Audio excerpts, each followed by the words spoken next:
Good morning! So, ayan. So, after nga po na mawala ang aking Oki, Papi.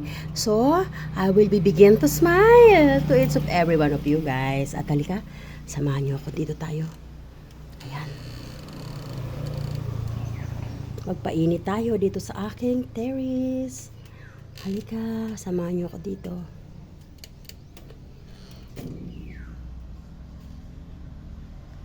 So, ayan mga guys. So, 'di ba? Sabi nga nating lahat, life must go on. Yes. So, lagi nating isipin na pag mayroong nawala na isa sa ating mga minamahal na pets, no? Or anything na ating tinitreasure, no? That will always has a reason. Yes. So, lahat ay may dahilan po, no?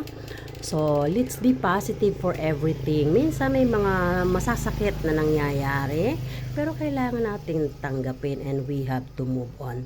And yes, today, dahil nakapasok na nga sa school ang aking estudyante, now I will be begin to do my house chores. Pero bago yan, so, gusto ko munang i-benefits yung masarap na freshly simoy ng hangin dito sa aking terrace at medyo maganda ang sunlight today. So, ayan. Halika kayo at ako ay mag-i-stretching dito sa aking terrace bago ako magsimula sa aking house chores. And yes, ang ganda ng cloud. Ayan, no? So, today ay 8 o'clock in the morning. Yes. So, talagang cover up ng sunlight ang aking terrace. Ayan. At syempre, ang aking mga bonggabilya. Ayan.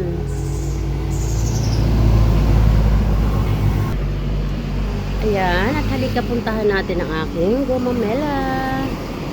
Tcharan! Oh, ganda. Gorgeous.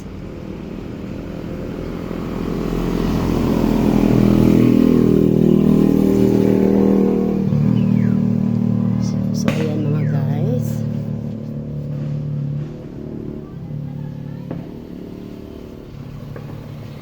Ang ganda ng gumamela ko na to guys. Ayan. So, ang saya-saya ko pag namumulaklak sila ng marami. Pero, pa isa-isa, dalawa, tatlo lang ang kanilang bulaklak. Mas generous magbulaklak yung pula. Itong baby pink na to, pa isa-isa, dalawa, tatlo lang ang bulaklak niya. Pero very gorgeous, no? So gorgeous. Look at that. Diba? So pretty.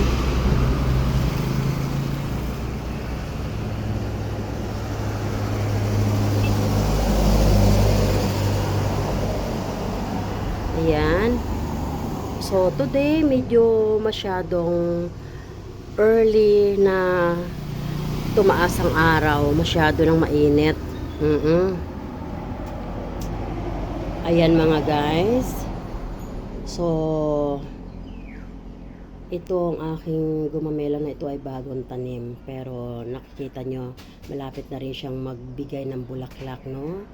So, ayan. At ito nga ay mayroong bubot. Ayan, mayroon na naman siyang bubot. So, alam niyo ba, mga gumamela ko, every time na may mga bubot yan, lagi kong hinihintayan, guys. Yes. Hinihintay ko hanggang mag-bloom sila at ang saya-saya ko. Ayan.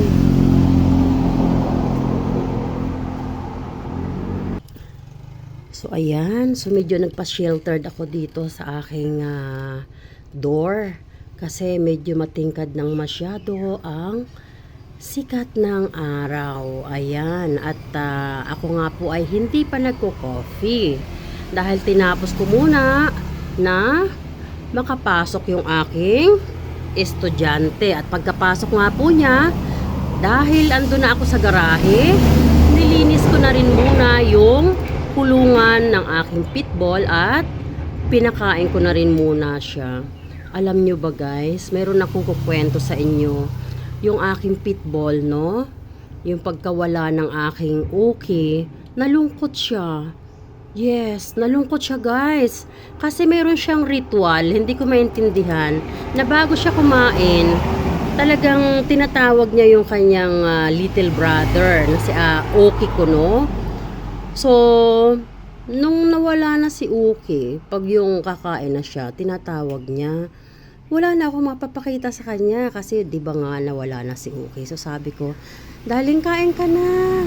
Kasi hindi ko na maipapakita sa iyo ang iyong little brother kasi umalis na siya. Alam mo guys, tumulo yung luha ng aking pitbull. Yes. So parang alam niya guys na talagang ang aso ay nakakaunawa. Promise. Oo, kaya yung mga pets natin, itatrato natin sila bilang tao, no? Huwag natin silang itrato bilang hayop. Kasi alam nyo guys, iba talaga yung happiness na nadadala ng ating mga pets. At saka talagang mayroon silang, it just seems like human brain, no? Na nakakaunawa talaga sila. So, mahalin natin yung ating mga pets, no?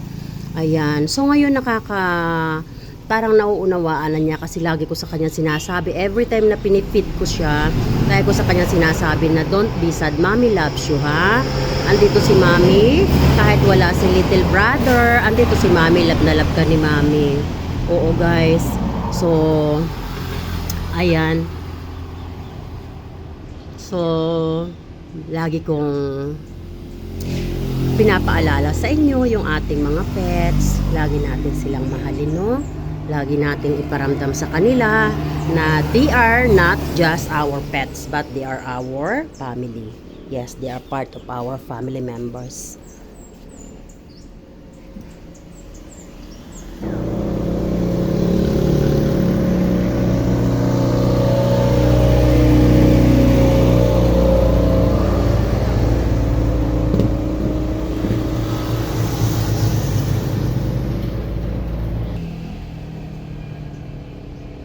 So, ayan guys, dahil napaka-init na,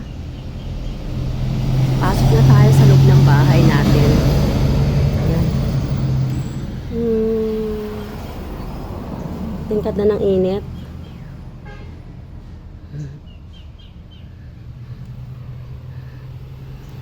Ayan. Medyo magapa rin yung mata ko, no? Kaiiyak sa pagkawala ni Okay. Pero, like what I mentioned earlier, I have to move on. Kasi, life must go on. At mayroon pa akong isa pang pitbull. Kailangan pa rin ako ng pitbull ko. Siyempre, kailangan ako ng family ko. Kaya lang, iba talaga yung pag yung mayroon kang alaga. Alam nyo guys, yung makakaunawa sa damdamin ko ay yung mga fur mom. Kasi yung mga inaalagaan namin na mga aso na talagang hindi naman pwedeng gano'n lang yung pag-aalaga, ano? Kailangan maibigay natin yung kanilang good health and then love, no? And then pag yung mga nangyari yung gano'n, ang sakit. Sakit talaga, hindi ma-explain, no? Unmeasurable pain. So hoping na naintindihan nyo ako. But now, naka-move on na ako, nakaka-smile na ulit ako, o, diba? So, makaka-join na ulit ako sa social media. Halika, samahan nyo ako, mag-coffee tayo. Halika mga bes, samahan nyo ako, kape tayo.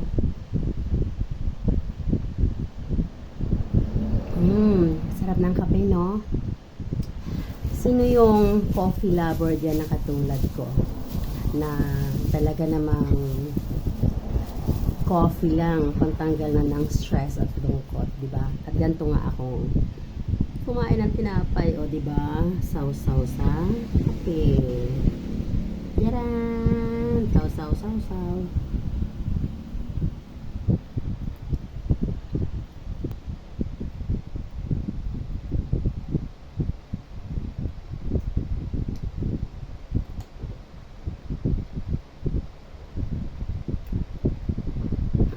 Sarap.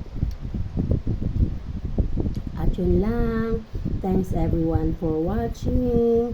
Let's stay in love forever with God, and let's be happy for always. No hatred. I love you all, guys. God bless.